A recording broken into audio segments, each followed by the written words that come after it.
இந்த வீடியோவில் நான் முருகக் கடவுள் எவ்வளவு கருணை வடிவானவர் அப்படின்றத சொல்ல போகிறேன். அதுக்கு உதாரணமாக நான் அருணகிரிநாதருடைய வாழ்க்கையிலிருந்தே ஒரு சம்பவத்தை சொல்கிறேன். அப்போ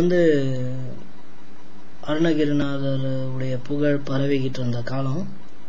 அந்த காலத்தில் அந்த நாட்டில் சமண மதத்தை சேர்ந்த சம்பந்தாண்டான் அப்படின்ற ஒரு மத குரு இருந்தார். அவர் பல சித்திகளை பெற்றவர். அவருக்கு அருணகிரிநாதருடைய புகழை கண்டு கொஞ்சம் பொறாமை. அதனால்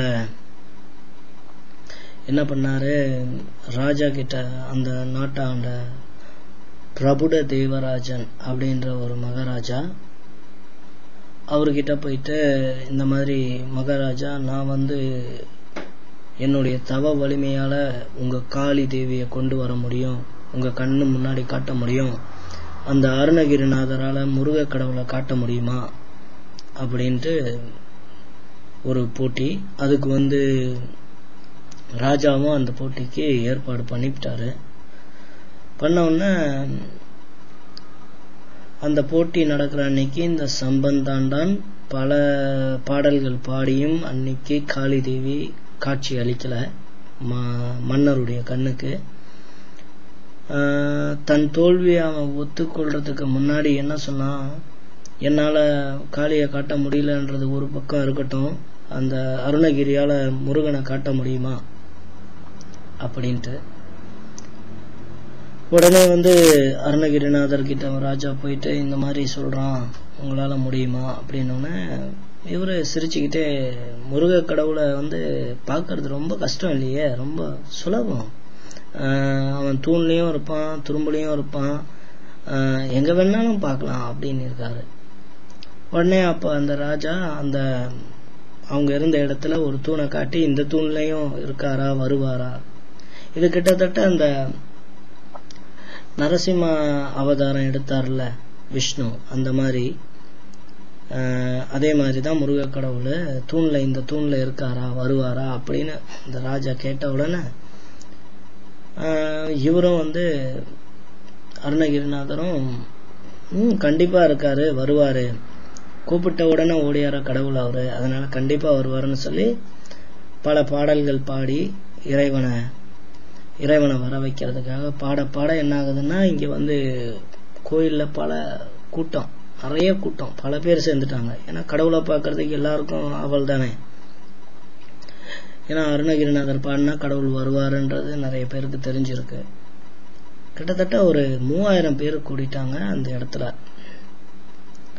அப்போ அருணகிரிநாதர் பாடி பாடி பாடி கடைசியில அதல சேட நாராட அகிலமேரு மீதாட அப்படின்ற ஒரு பாடல், அந்த பாடலை பாடி, முருகா இவங்கெல்லாம் நடனமாட, வானத்தில் இருக்கிற தேவர்கள் ஆட, ஆதிசேஷன் ஆட, ஆதிசேஷன் தலையிலே படுக்கையா கொண்டு இருக்கிற மகாவிஷ்ணு உன்னுடைய மாமனாராட, உன்னுடைய மாமியாராகிய மகாலட்சுமி ஆட, வாணி கலைவாணி தேவி வீணையோடு தானாட, அவங்களோட அவங்க கணவர் பிரம்மதேவர் ஆட, இத்தனை பேர் ஆட, நீ மயிலும் ஆட, அந்த மயில் மேல நீயும் ஆடி எங்களுக்கு காட்சி அளிக்கணும் அப்படின்னு சொல்லி வேணுன மாத்திரத்துல அந்த தூணை உடைச்சிக்கிட்டு இறைவன் முருகக் கடவுள் மயில்ல காட்சி அளிச்சாரு. இது உண்மையில நடந்த சம்பவம். 3000 பேரு அந்த ராஜா உட்பட பார்த்து, இறைவனை பார்த்து வணங்கி, பேரொளியா திகழ்ந்ததுனால பார்த்த அனைவருக்குமே கண் பார்வை போயிடுச்சு. ஆனா அந்த இடத்துல அது அந்த இடம் எங்கன்னு சொல்றேன், திருவண்ணாமலை கோயில்.